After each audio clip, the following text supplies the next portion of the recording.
this.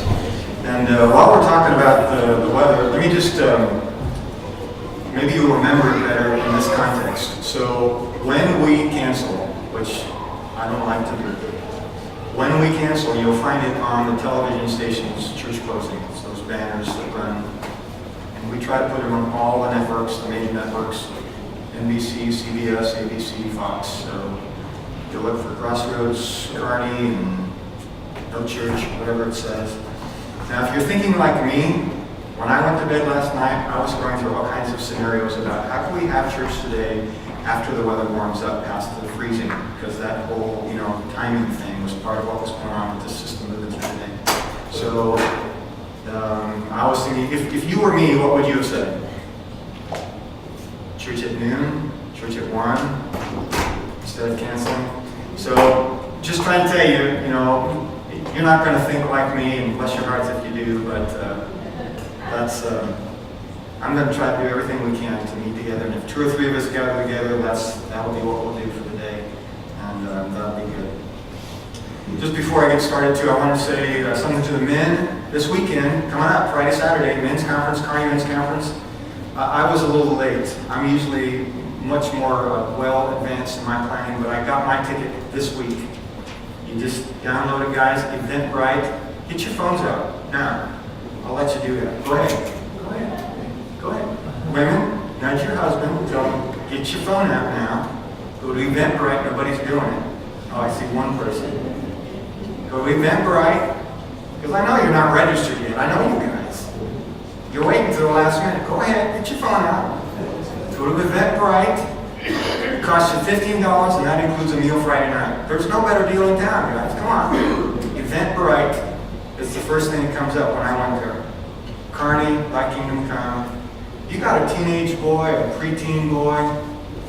Well, I can't think of a better thing to do than to bring your son with you to this conference. Friday, Saturday, it's not a hard ask. It's Friday night, it's half day Saturday.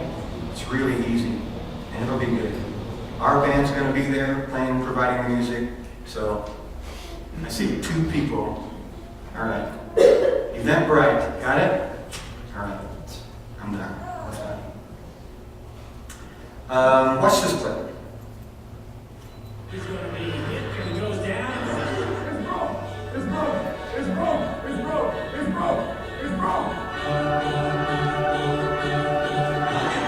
Swallowers are pitched. Tom Savage is coming into the game. Matt McGloin in the locker room with that shoulder injury. Savage is being escorted off the field. What's happening? It's a new week and a new season. We're going to do what we always do, stepping up and rallying around whoever is playing quarterback. We've seen crazier things. We've seen Hostetler take the Giants to a Super Bowl and win. There's always that one guy that we didn't count on that is ready for this moment.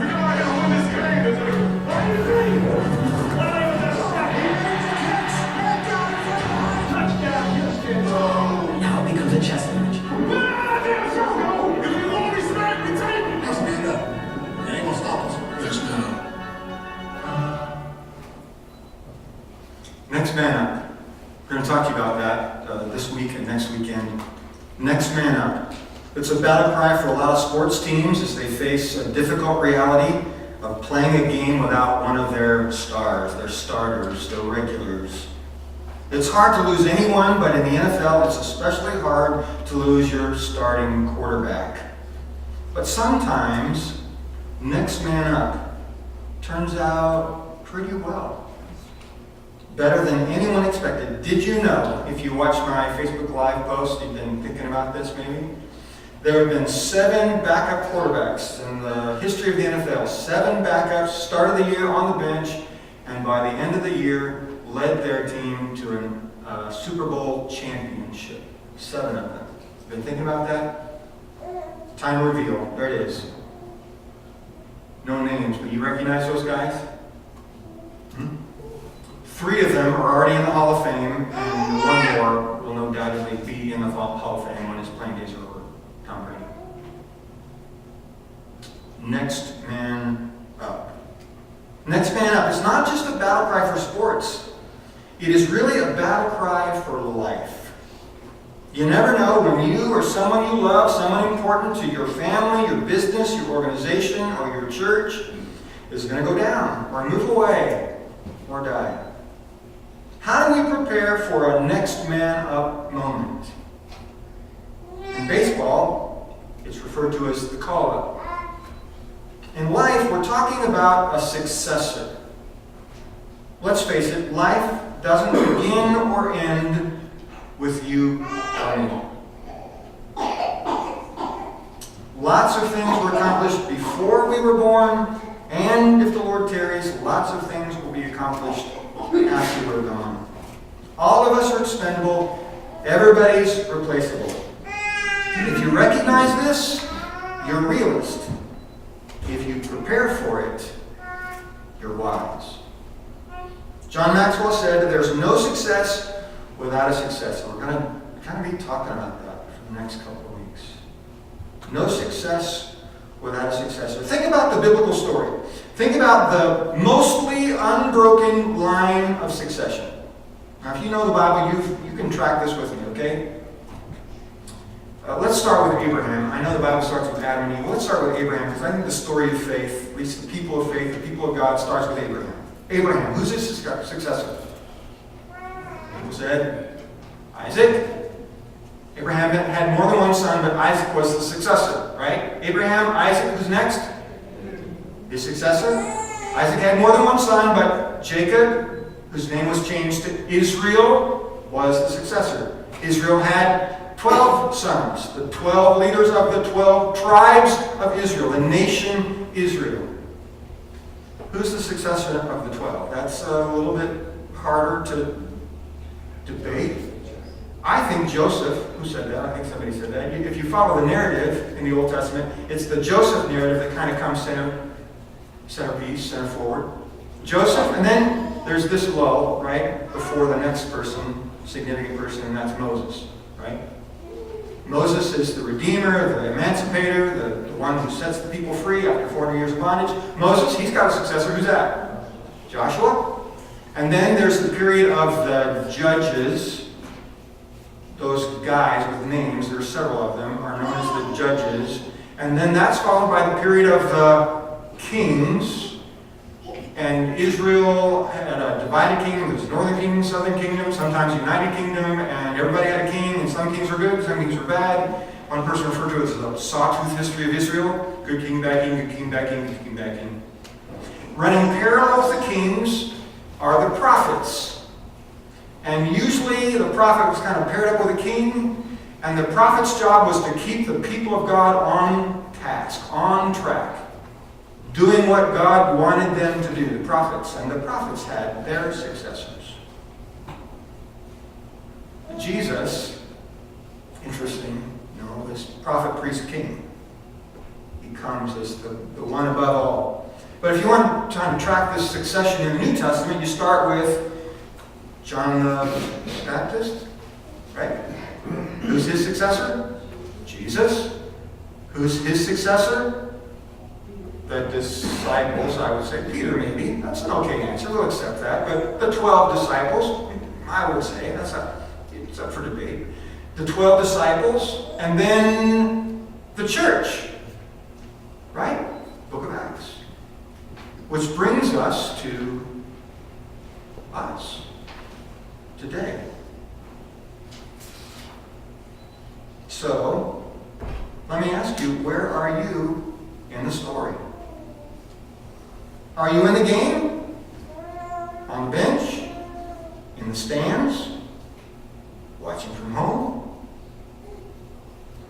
Ray Stedman said, Christianity to some people is nothing more than a spectator sport, very much like football, where there are 22 men on the field desperately in need of rest and 22,000 in the stands desperately in need of exercise. If you're in the game, are you playing the right position? We have a whole class we talk about discovering your shape for ministry. God made you unique.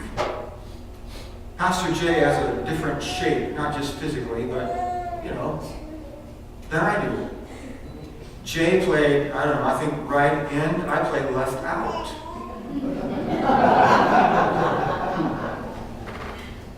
We have a different shape. Are you playing in the right spot? Are you tired? Are you injured? Are you winning or losing? Are you playing in your own strength or in the strength of the Lord? Zechariah said, not by might, not by power, but by my Spirit, says the Lord. If you're not in the game, why not? Are you waiting for your turn, for your call-up? There are several succession stories in the Bible. We could learn from all of them, but today I want to focus especially on the story of Elijah and Elisha. Those two guys have always been tongue twisters for me. Anybody else, identify that? So I'll probably mess up their names at some point along the way. You fix it in your brain. I know you're able to do that. Elijah is the leader, and Elisha is the successor. Here's part of the story, okay? 1 Kings 19. Then a voice, God's voice, said to him, Elijah, what are you doing here, Elijah? A little background so you understand that question. This falls on the heels of Elijah's greatest victory when he defeats, as the Papa song talked about, if you're listening to that stuff, defeating the 400 prophets of Baal. It was the Mount Carmel showdown. And Elijah and God really comes out as the shining victor. And it's his high moment. Followed immediately by probably his lowest moment. Jezebel and Ahab say, I'm going to make of you what you made of the prophets, and you're gone, you're a dead man. And this guy who takes on the 400 prophets of Baal, it's like he's got his tail between his legs, he's running for his life. Seems inappropriate, seems oxymoronic. There he is, running. He's depressed, even suicidal. He says to God, I think he ought to just end it now. He lays down, takes a nap. God helps him take a nap. Wakes up, gets fed by an angel, takes another long nap, and then takes this journey. And this is when God asks him, what are you doing here? In this place of defeat and depression, this place of wishing it was over, what are you doing here, Elijah?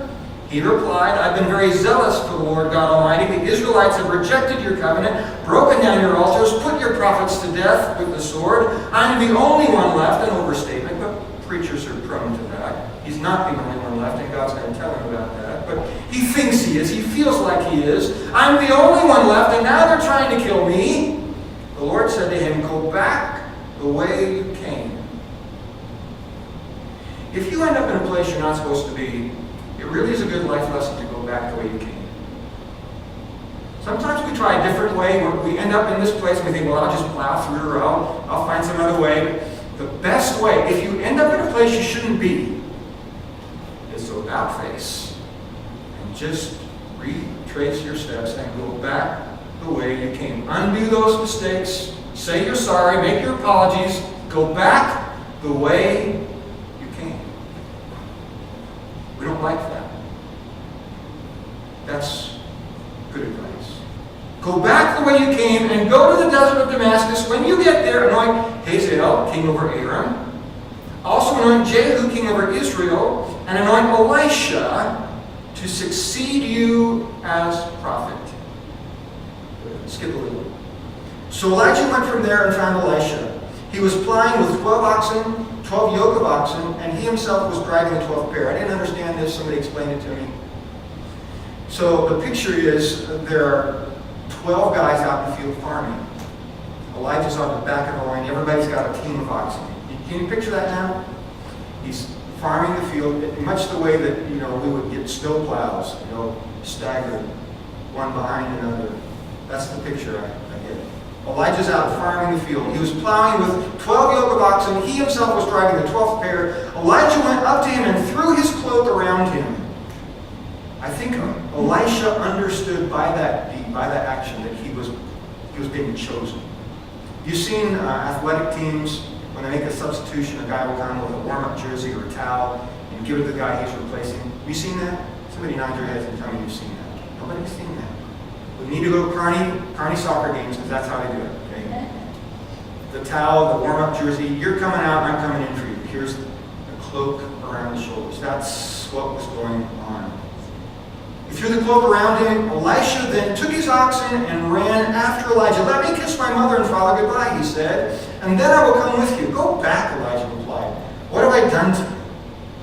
We'll talk about that. So Elisha left him and went back. He took his yoke of oxen and slaughtered them. He burned the plowing equipment to cook the meat and gave it to the people, and they ate. Then he set out to follow Elijah and became his attendant, think apprentice. No success without success. Now, let's unpack the story. Answering God's call, next man up. What does that mean for us? What does that look like in our lives? Well, the call may take you by surprise. God's call-up is seldom dramatic. More often, the call of God comes in the midst of the mundane ordinariness of life. Elisha was farming. Moses was shepherding his father-in-law's flock of sheep. Now, the burning bush was dramatic. It caused attention. But the day started out ordinary, just going to work. Peter, Andrew, James, and John were doing what fishermen do when Jesus said, "Come and follow me and I'll make you fishers of men." Matthew was sitting at the tax collector's booth when Jesus issued his summons. I was a high school junior when I first became aware of God's call in my life.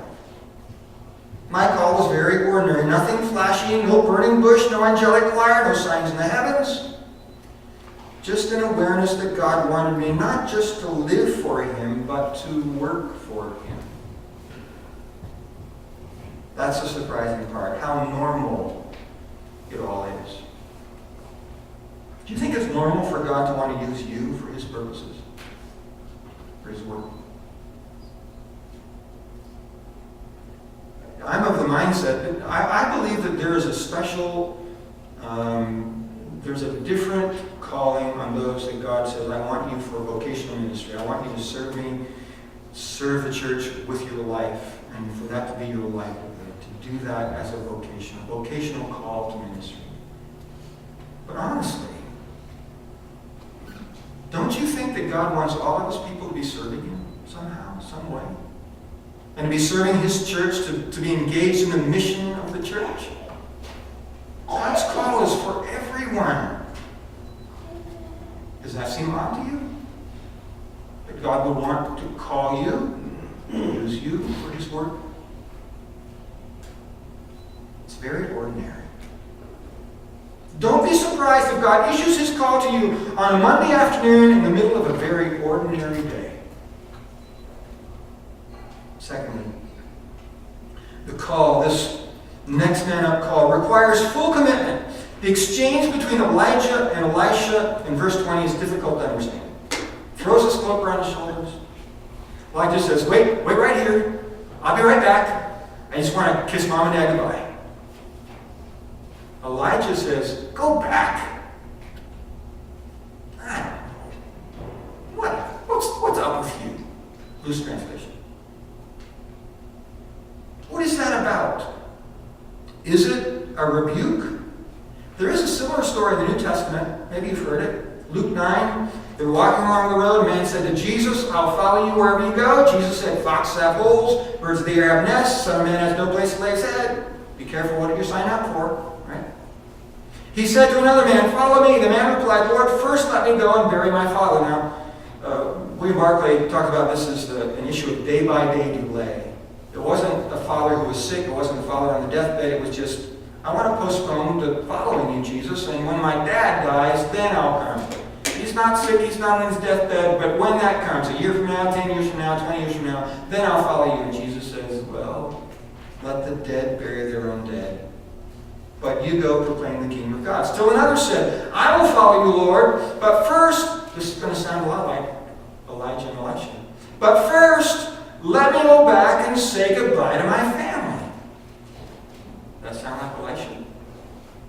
Jesus replied, no one who puts his hand in the plow and looks back is fit for service in the kingdom of God. It's true, divided focus just doesn't work. You know that. Whether we're talking about your job or your marriage or parenting or your calling to serve the Lord, do it or don't do it. You can't make progress if you keep looking in the rearview mirror. What Jesus says. So what's going on here with Elijah and Elisha? Is it a rebuke? Is it reverse psychology? Come with me. No, never mind. Just go back. Is he like,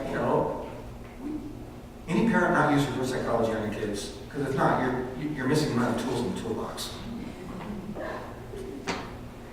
Come with me. Go back. Is that what's going on? Oh, you wouldn't want to follow me anyways. You wouldn't want to be a prophet. Nobody likes prophets. Prophets get killed. Come with me. Go back. I don't know. Whatever Elijah means by his response, Elisha's response to the call, aside from the first response, let me go say goodbye to Mom and Dad. Elisha's response to the call was, I'm all in. You see that? When you burn your plow and eat your oxen, your farming days are pretty much over.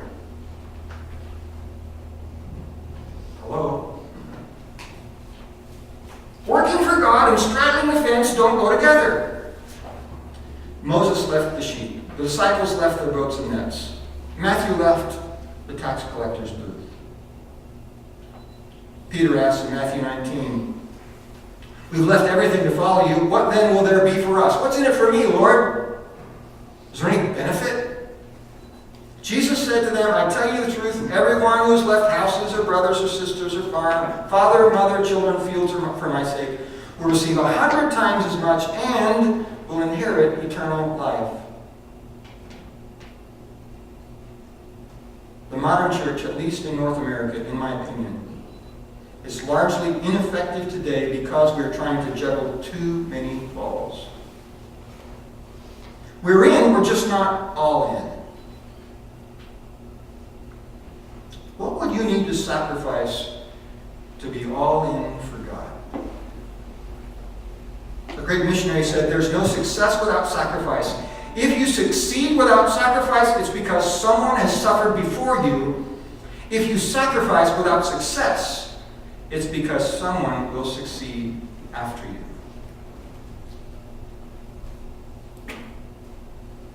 LeVar Ball's been on the news again this week. If you don't know LeVar Ball, just Google him. There's plenty of stuff you'll find. LeVar Ball is the exuberant, extravagant father of 3 boys. His dream is for all of them to play in the NBA. His oldest son is already playing for the Lakers. That was his dream. His 2 younger sons, one's in high school, one just got kicked out of UCLA. So LeVar's got a new plan. You've heard about this, right? Some of you? Nobody. Anybody? Some head nodding would be appropriate today. I need a little encouragement on that today. So the new plan, some of you have heard about this, is he got his sons in a European basketball league, and they play their first game, I think, Tuesday night.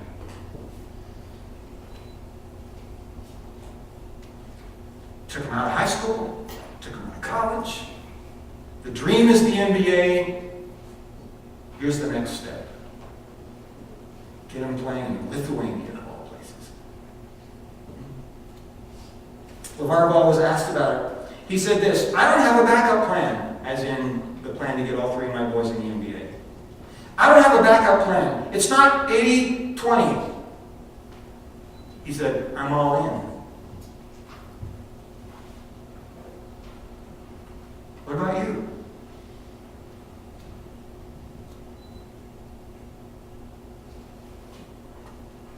The call, next man up, often requires preparation. I'm not sure how much time passed between 1 Kings 19 and 2 Kings 2 when Elijah was taken up into heaven. Whirlwind, that story. The point is, the transition of leadership was not immediate. There was a training period. Elisha followed and watched and learned. Everyone needs time to develop. There are no instant leaders. In Philadelphia, sorry for all the, well, no, I'm not too sorry for all the sports analogies today. But here's another one. In Philadelphia, so you ladies who don't know sports, don't care anything about sports, just listen to the words and the message, forget the illustrations. In Philadelphia, those of you who love sports, you're with me today, right? In Philadelphia, what's their motto? Trust the process.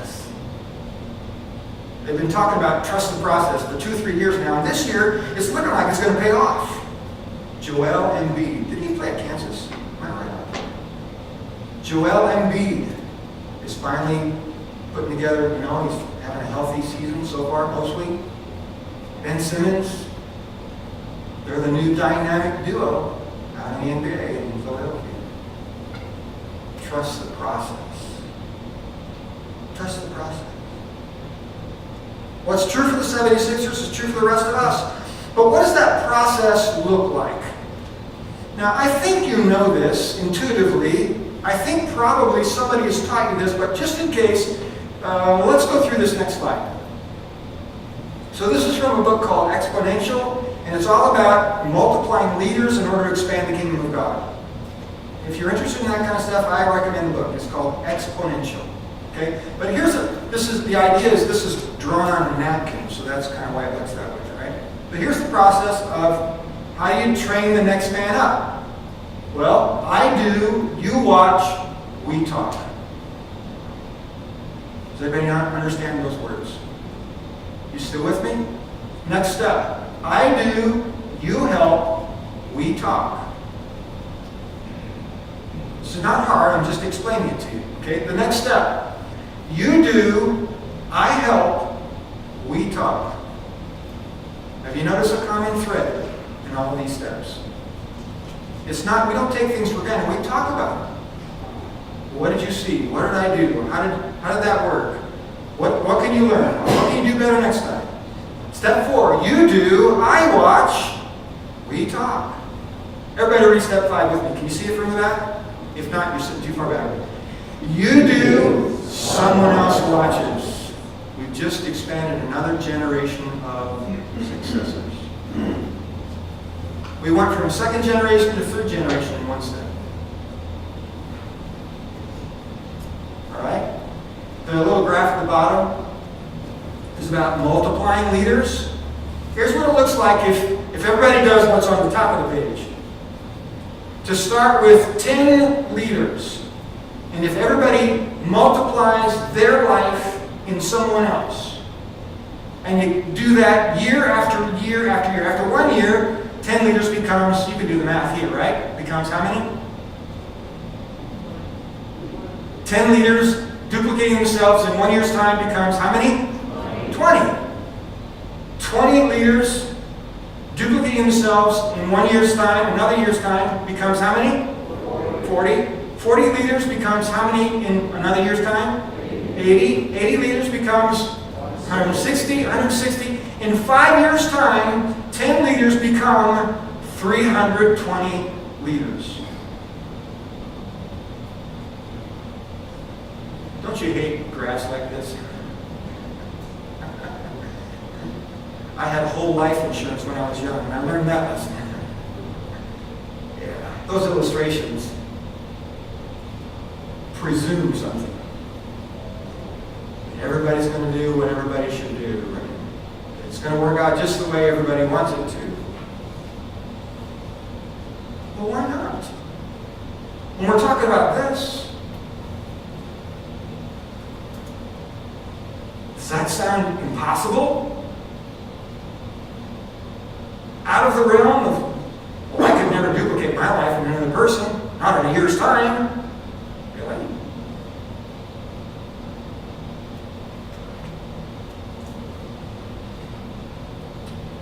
Firestone said, it's only as we develop others that we permanently succeed.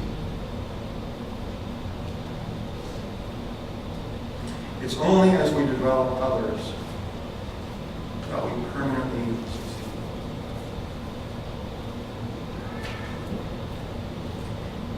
This started out to be a 1 week sermon and turned into a 2 week sermon because I think we need to talk about this some more. Next week, we're going to talk some more about application. What does this look like in your family? What does it look like in your business? I really, really, really believe that our life in Christ should be lived out in the marketplace. Does anybody else believe that? What is this concept? What is this next man up principle? The principle of succession. What does that look like in the marketplace? And we'll talk some about what does it look like in church. I don't think we should focus entirely upon the church because our life is more than just the church. Our life is in Christ, but it's more than just the body of Christ in terms of living our life, right? You understand that. You know that better than I do. So we're going to talk about this next week. But here's the fourth principle. When it's your turn, when Elisha got the mantle, go for it.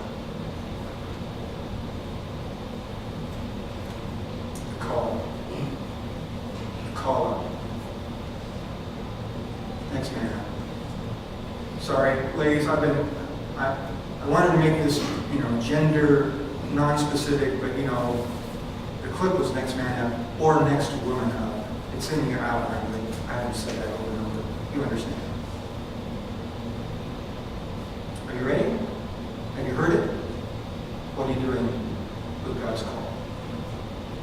You pray with me. Father, help us. Oh, help us to listen. To observe circumstances around us. Ways that you may be setting us up for what you want us to do in the world. For you, for your glory. Lord, help us to be focused, single-minded about our life in you. Not that we don't work or have a family or raise kids, but that our life in you is the hub around which everything else flows. And that when we follow you, it's a no turning back, it's a no looking back, it's a I'm all in kind of commitment. Not a straddling the fence, not I'd like to do this, or maybe for a little while, or we'll see how it goes, or I don't know if I want to, or help us to take you to the pile of ashes. But we can say, I burn this for you, Lord. This is what it looks like to be all in. No turning back. Here's my plan. Father, help us if we haven't reached that point to come to that point, even today. If we've been casual, apathetic, lethargic, lukewarm in our commitment to you, may that change today. May 2018 be the best year of our life because we're all in for you. Lord, help that to be manifest in all kinds of ways. So thank you for Elisha, who said yes to you, who said yes to Elijah, and who was the next man. Help us to hear your call and respond in the same way. Through Jesus we pray. Amen. Well, you heard Pastor Jay say at the beginning of the service, this is the first installation of our first Sunday benevolence offering. First Sunday of the month, all the loose cash offering, undesignated, you can write a check and put it in an envelope and mark it benevolence, that's fine. But if it's not marked, the loose cash offering will go to something for that month. This month, due to the circumstances of our own community, the decision has been made to give it to the Luft and Sensi families, who you heard Jay talk about had this horrific loss during the holidays. In case you're not familiar with the story, here's a little minute clip. They'll give you just a little bit more information. Watch this. It started outside the Luft family home in Kearney. That's where the candles glowed and the tears flowed for Selena Sensi, Lisa, Brianna, and Aria Luft. To cared about everyone, how they felt. She cared about them personally, and she was just really kind to everyone. She had nothing bad to say. It's going to be different with her on around. He was like, he's brightened up every time. The three Luft women and their family friend were traveling to Colorado Tuesday when their car slid on icy roads and plunged 25 feet into an embankment. It was standing room only inside St. Stephen Lutheran Church in Liberty. Your wife, your sister, your mother, your friend will rise again. Where a heartbroken community came to find hope. Thank you all. Brandon Luft watched the accident from his rearview mirror. He's leaning on family and prayers for strength. A community determined to see the two families through. They will provide by this family everything they need. They will get house payments, shelter, food, anything they want. They'll get this together. So we'll join our neighbors and our friends in supporting these families who endured this horrific loss just recently. Benevolence Sunday. So loose offering. You want to make it benevolence, mark it that way, and that's what we'll do with our first installation of First Sunday Benevolence. So thanks for joining us today. We're going to sing, receive the offering, and trust you have a great day. If you don't have to hurry away, we're going to have some food and take Christmas down and put it away. I hate doing that. Don't you hate putting Christmas away? You guys aren't very responsive today. Those are not meant to be, rhetorical questions. You can actually talk back. It's okay. Anyways, we're going to put Christmas away. If you can stay and help us, that'd be great. We'd love to have you help. If you have to go, God bless you. Have a great week. Let's stand as we sing, please.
That you would bear my cross.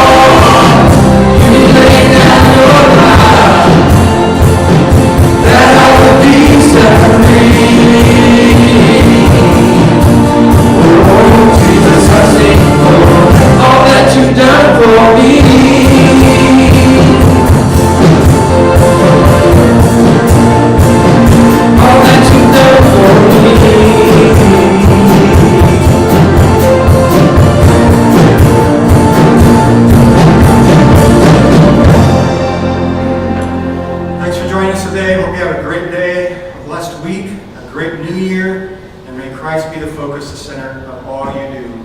We are the church. We've come to worship. Now it's time, whether you go now or go after we're done eating and putting away Christmas, it's time for us to be the church. So the question is, when's the service begin? The service begins now.